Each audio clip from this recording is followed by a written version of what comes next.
We've come to Luke 22, starting verse 54. It's the night before Christ's crucifixion. It says that Jesus was arrested behind me in Gethsemane, and they led him and brought him right here to where we're standing. This model behind me shows the scene of the fire with Peter warming himself in the darkness. And they kindled a fire, it says in verse 55, in the midst of a courtyard much like this, and sat down together, and Peter sat with them. And verse 56 says that a servant girl that you see there looked at Peter and said to Peter, "You are the man who was with him." But Peter denied and said, "Woman, I do not know him." And after a little while, another said, "But Peter, you are one of them." And Peter said, "I am not." And after an hour, another said it, and thus the third of Peter's denials of Christ. And Peter said, "Man, I do not know what you're saying." And immediately while he was still speaking, a rooster crowed. The lessons from this event on Christ's betrayal and denial by Peter are amazing.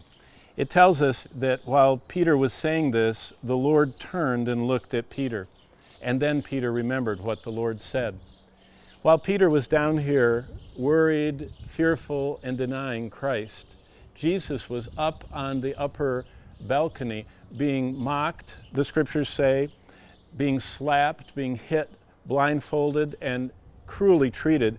Yet the whole time he was up there, he was watching Peter down here, and he was praying for Peter's strength while he was suffering.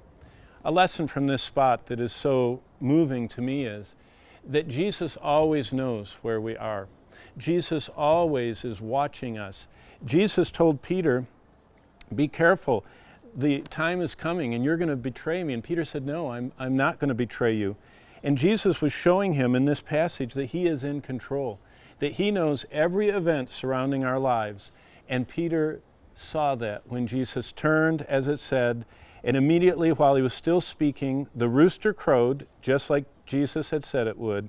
And the Lord turned and looked at Peter, and then Peter remembered the word which the Lord had spoken, how he had said, "Before the rooster crows, you will deny me 3 times." And the scriptures say that Peter went out and wept bitterly. What's really exciting is when Jesus had warned Peter that he was going to deny him, Jesus also told him that afterward you will encourage your brethren. What Jesus was promising is, though he did deny Christ, he did have an offer of a new beginning, of forgiveness, of having a second chance, which we'll see when we're in Galilee at the end of our series when Jesus restored Peter. But here in Galakantu, behind me, Gethsemane, right here, the high priest's home, Luke 22, Jesus is headed to the cross.